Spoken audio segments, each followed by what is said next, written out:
زمون قرآن مونږ ته دا هدایت راکوي ولا تسبوا الذين يدعون من دون الله. دا کوم خلک چې ما سوا د الله نه د بتانو عبادت کوي، ګوره مسلمانه دې ته کنځل مه کوه. ولې؟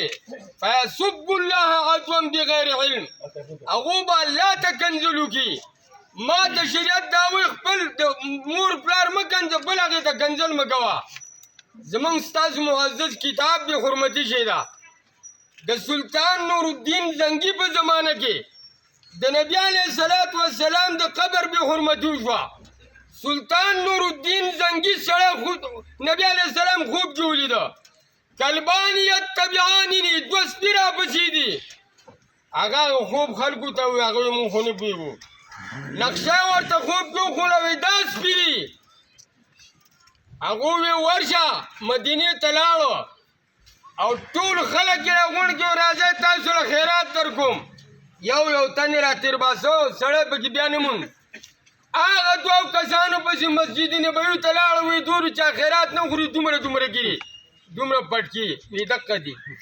راوویستل علماو ته وایي چې د دې فیصله څه ده؟ علما حیران وو. یو پکې پاڅېد چې د ده فیصله قتل ده.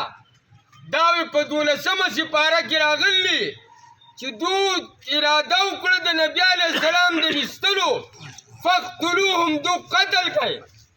د هغوی اراده قتل ده. زمونږ ستاسو دا مذهب دی چې د ګستاخي رسول او د ګستاخي قرآن د هغه واجب القتل دی. ولې مونږ او تاسو پاکستان وایو څوک به وجاړو، ځان وجاړو که حکومت وجاړو. حکومت له پکار ده چې د هغو سره چورلټ بایکاټ وکړي.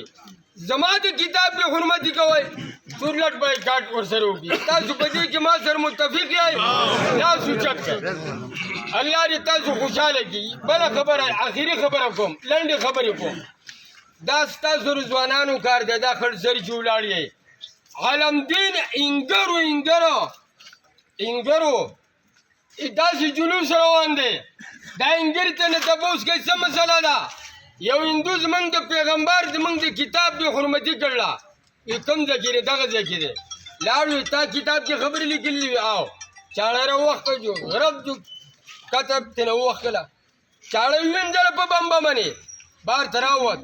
وی دا د جلوسونو کار نه دی، سړی دی له دا کار په کار دی.